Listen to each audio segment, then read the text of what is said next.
Radio নাটকের অসম্ভব রকমের একটা কি বলে যে আবেদন আছে। আমরা এখন ডিজিটালের এই যুগে যতটাই ডিজিটালাইজড হয়ে যায় না কেন, যারা রেডিও নাটক শুনেছেন বা রেডিও ড্রামা শুনেছেন তারা জানেন যে এটার আসলে আবেদনটা কেমন। রেডিও হচ্ছে এমন একটি মাধ্যম যেটি আহ, মানে আপনাকে কল্পনা করতে শেখাবে, যেটি আপনাকে কল্পনার জগতে নিয়ে যাবে।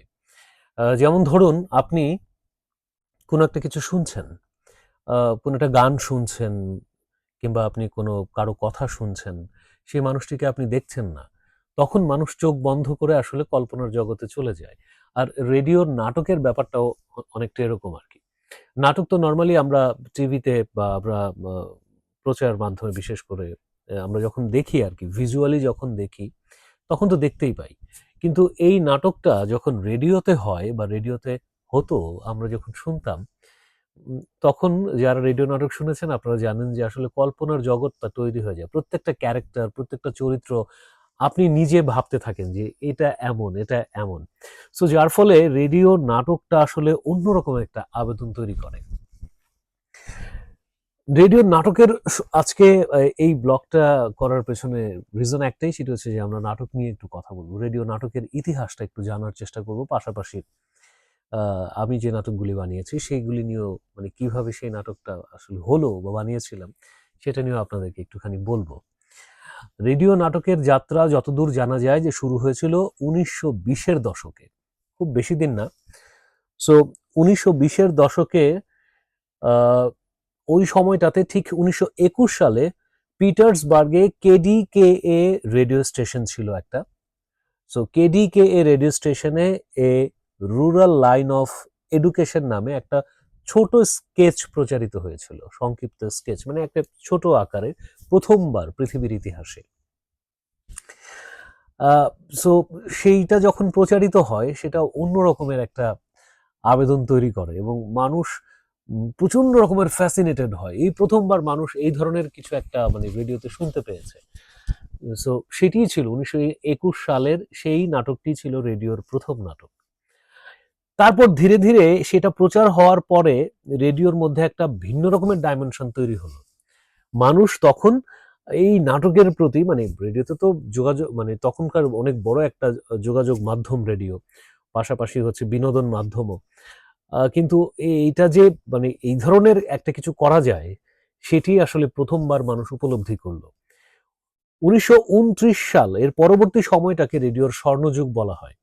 29 সালে যখন দ্বিতীয় বিশ্বযুদ্ধ একেবারে প্রথম থেকে শেষ পর্যন্ত, এই সময়টাকে রেডিও নাটকের স্বর্ণযুগে প্রবেশ করে। সেই সময় ওই কমেডি, চিত্রনাট্য, তারপরে হচ্ছে নাটকীয়তা, অনুষ্ঠান এবং আমেরিকান লাইফের সেই সময়ে অনেক বড় একটা অনুষঙ্গ হয়ে যায় হচ্ছে রেডিও।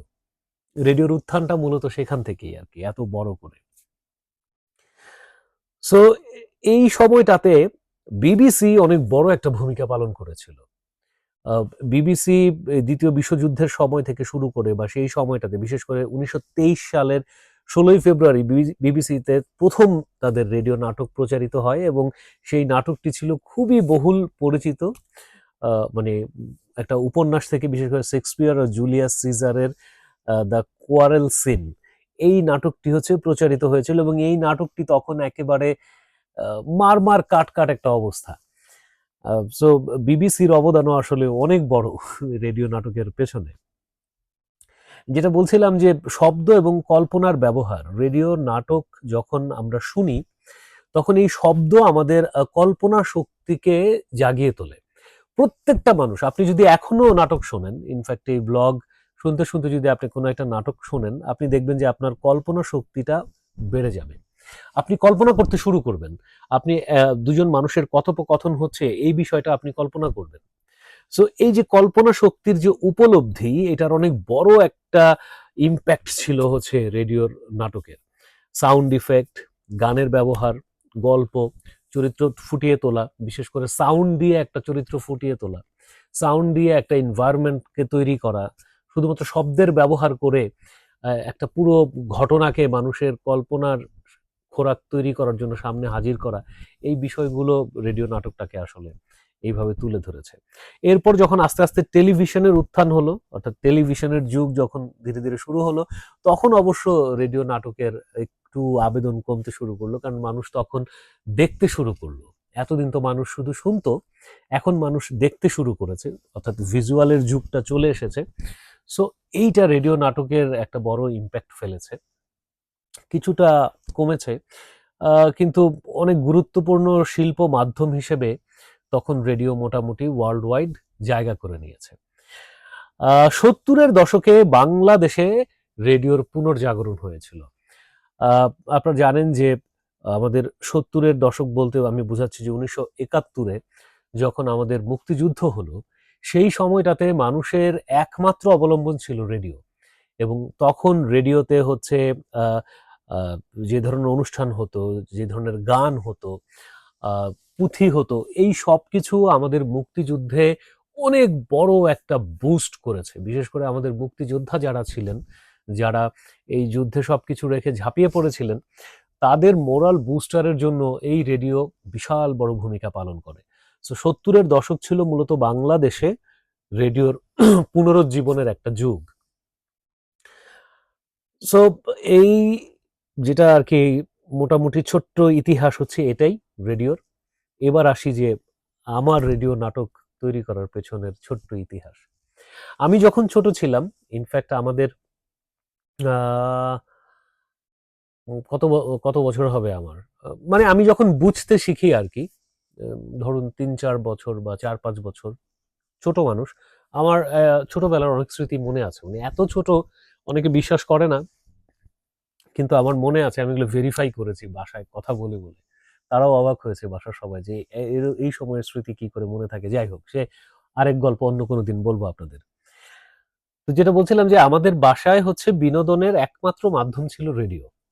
বাবার একটা 5 ব্যান্ডের রেডিও ছিল, তখন বলতো সম্ভবত 5টা স্টেশন ধরে বা এরকম কিছু, এরকম বড়, এত বড় একটা রেডিও, ইয়েলো কালারের। সো ওটাই ছিল আমাদের বিনোদনের একমাত্র মাধ্যম বাসায়। তখন টিভি ছিল না। সো সবাই রেডিও শুনতো, সারাদিন রেডিও বাজতো। এবং সবচেয়ে মজার বিষয় হচ্ছে এই রেডিও কিন্তু ইলেকট্রিসিটি দিয়ে চলতো না, তখন ওইটাতে কোনো অপশনই ছিল না। তখন হচ্ছে ব্যাটারি পাওয়া যেত, এত বড় বড় গোল গোল ব্যাটারি, আপনারা নিশ্চয়ই দেখেছেন, অবশ্য এখনকার জেনারেশন দেখেছেন কিনা জানি না। সানলাইট ব্যাটারি, তারপর হচ্ছে অলিম্পিক ব্যাটারি, এরকম মোটা মোটা এই সাইজের ব্যাটারি, ওরকম 3টা ব্যাটারি লাগতো, সেই ব্যাটারি দিয়ে চলতো। আবার রেডিও শুনে ব্যাটারি খুলে এটা ফ্লোরে বা মাটিতে রেখে দেওয়া হতো, তাহলে নাকি আবার রিচার্জ হয়, মানে হতো আর কি, এরকম দেখতাম। তো ওই ব্যাটারি দিয়ে চলতো, প্রতি মাসেই বাবা ব্যাটারি কিনে নিয়ে আসতো 2-3 বার। আমরা সবসময় শুনতাম। সেই সময় সবচাইতে মজার যেই বা আমার পছন্দের যে অনুষ্ঠানটা ছিল, সেটির নাম ছিল নিশুথি। রাত 12টায় হতো। এবং নিশুথিতে হচ্ছে বিশেষ করে বাংলাদেশ বেতারের কথা বলছি, এই নিশুথিতে হচ্ছে আহ, মানে ওয়ার্ল্ড মিউজিক টাইপের একটা প্রোগ্রাম, যেখানে সব ধরনের গান থাকতো, ইংলিশ গান থাকতো, তারপর হচ্ছে হিন্দি গান থাকতো অনেক, এবং বাংলা গান তো থাকতোই। কিন্তু সমস্যা হয়ে গিয়েছিল যে রাত 12টা পর্যন্ত জাগা নিষেধ। বাচ্চা যারা, আমরা যারা ছোট, আমরা তো রাত 12টা পর্যন্ত জেগে থাকতে পারবো না। সেই সময় তো এরকম নিয়ম ছিল না, 8টা 9টার মধ্যে খাওয়া দাওয়া করে সব ঘুম। কিন্তু রেডিও চলতো, আমি কান খাড়া করে রাখতাম এবং চেষ্টা করতাম কোনোভাবেই যেন না ঘুমাই। রেডিওটা চলতো পাশের ঘরে, কিন্তু আমি কান খাড়া করে শোনার চেষ্টা করতাম যে কখন হয়। তো ওইটা ছিল আমার খুব ফেভারিট প্রোগ্রাম, খুব চমৎকার চমৎকার গান তখন সেখানে শুনতাম। এর বাইরে সৈনিক ভাইদের জন্য প্রচারিত হতো দুর্বার, একটা অনুষ্ঠান ছিল। তারপরে হতো অনুরোধের গানের আসর, গানের ডালি। এই ছোটবেলার এই প্রোগ্রামগুলি সবগুলির নাম আমার এখনো মনে আছে। তারপর ছায়াছবি নিয়ে, মানে এটা হতো দুপুর বেলার পরে, বিকালের একটু আগে দিয়ে হতো, বাংলাদেশের চলচ্চিত্র আর কি, মুভি যেগুলি রিলিজ হতো সেইগুলি নিয়ে একটা অনুষ্ঠানে, এই অনুষ্ঠানটার নামটা আমার ঠিক মনে নাই। আর নাটক প্রচারিত হতো সপ্তাহে 2বার অথবা 1বার, আমি এইটা ঠিক মনে নেই। সেটি হচ্ছে পরিবার পরিকল্পনার উপর একটা নাটিকা প্রচারিত হতো। এবং সেই নাটকে ছোট্ট ছোট্ট নাটক হতো, সম্ভবত কত 8-10 মিনিটের এরকম নাটক প্রচারিত হতো। সেখানে হচ্ছে ভয়েস দিত আজিজুল হাকিম, তারপরে হচ্ছেন আরেকজন চমৎকার একজন অভিনেত্রী, ওনার নামটা এই মুহূর্তে মনে পড়ছে না, কিন্তু আজিজুল হাকিমের নাম আমার মনে আছে। সো এইটা মানে ওই নাটিকাগুলি শোনার মানে তখন মনে হতো যে এরা কোথা থেকে কথা বলে, মানে এই যে সাউন্ড আসছে এটা কোথা থেকে আসছে। আমি ছোটবেলায় আমি ভেবে নিতাম যে ছোট্ট ছোট্ট মানুষ মনে হয় ওটার ভেতরে আছে, মানে রেডিওর ভেতরে আছে। এবং সেই মানুষদের দেখার জন্য আমি দুবার দুটো রেডিও ভেঙেছিলাম বাসায়। যাই হোক, এই তথ্যটা আসলে ওইভাবে কখনো যে বলা হয় নাই। মানে আমি এই টেবিলের উপর থেকে রেডিও ফেলে দিয়েছিলাম আছাড় দিয়ে, যেন ওটা ভেঙে গেলে ভিতরে দেখতে পারি। তো সবাই দৌড়ে এসছে, কি হয়েছে, রেডিও ভেঙে গেছে, রেডিও কেমনে ভাঙলো? ধাক্কা লেগে, ছোট মানুষ আর পারে, কিন্তু আমি তো জানি আমি হাত দিয়ে ফেলে দিয়েছি। তো সবাই বলছে বাবা জানলে ইচ্ছা মতো দিবে, বলছে না এটা তো অনিচ্ছাকৃত, সো বকবে না। তো বাবা একটু হালকা একটু বকাঝকা করে, মন টন খারাপ করে পরবর্তীতে, কারণ একটা রেডিওর অনেক দাম ছিল তখন, পরে আবার একটা রেডিও কিনে নিয়ে আসছিল বাবা। তো যাই হোক, তো সেই রেডিও আমি ভেঙেছিলাম। তো পরে দেখলাম যে ভিতরে সব শুধু বিভিন্ন রকমের নাট বল্টু আর জিনিসপত্র মেকানিক্যাল, সেখানে মানুষ নাই।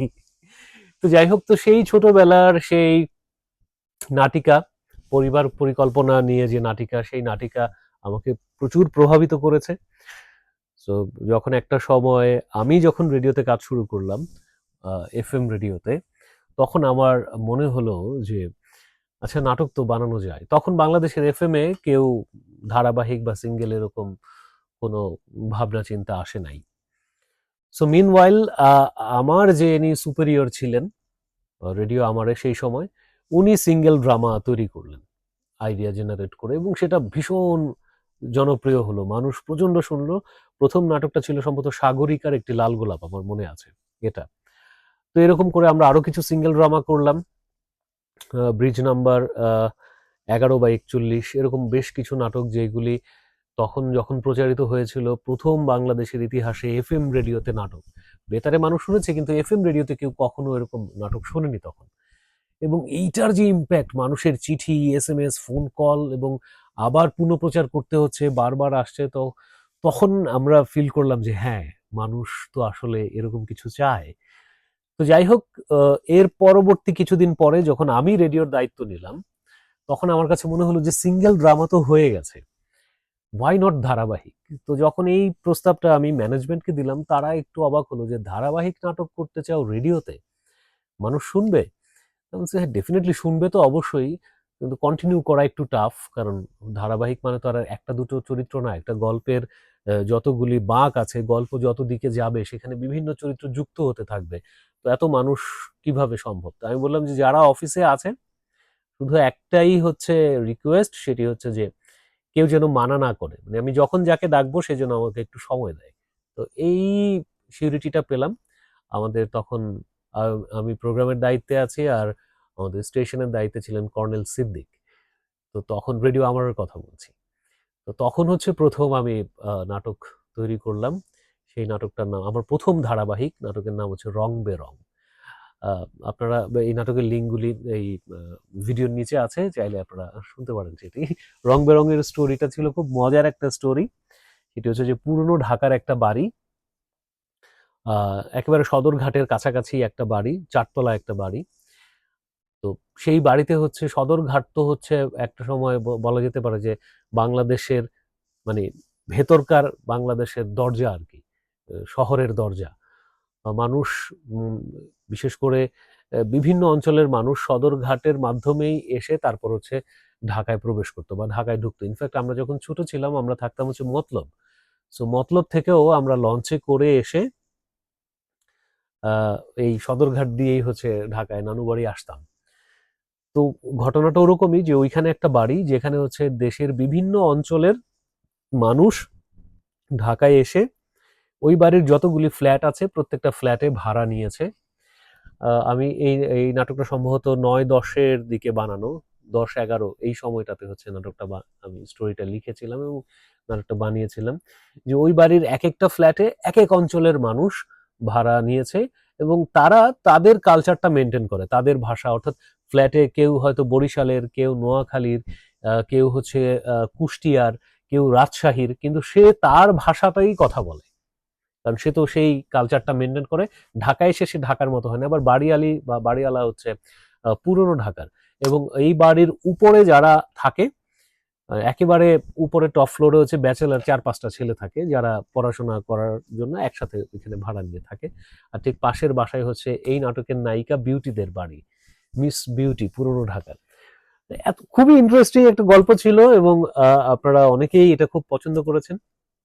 এবং এই নাটকটা যখন আমরা প্রচার করলাম রেডিওতে, প্রথম রেডিও আমারে, যেই সাড়া আমি পেয়েছি সেটা ছিল অভূতপূর্ব এবং অকল্পনীয় সাড়া। পরবর্তীতে আরো অনেকগুলি নাটক তৈরি করেছি, তার মধ্যে এই নাটকটাকেও ছাপিয়ে গেছে হচ্ছে বিদ্যাসাগর ছাত্রাবাস। কাশিমপুর নামে আমার একটা ধারাবাহিক ছিল, ফিল্মি পাড়া নামে একটা ধারাবাহিক ছিল, অনেকগুলি ধারাবাহিক পরবর্তী তৈরি করছি। সিঙ্গেল ড্রামার তো ইয়াত্তা নেই, আসলে হিসাব পুরোপুরি আমার কাছে নেই সিঙ্গেল ড্রামা কতগুলি করেছি।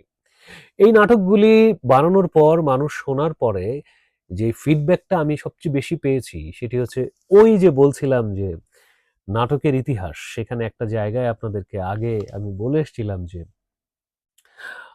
রেডিওর এই নাটকগুলি আমাদের কল্পনা শক্তি বাড়িয়ে দেয়, কল্পনার মানে পরিধিটাকে বাড়িয়ে দেয়। আপনি যখন নাটকটা শুনছেন, সাউন্ড, ভয়েস, ডায়লগ ডেলিভারি সবকিছু মিলিয়ে আপনি অন্য একটা কল্পনার জগতে চলে যাবেন।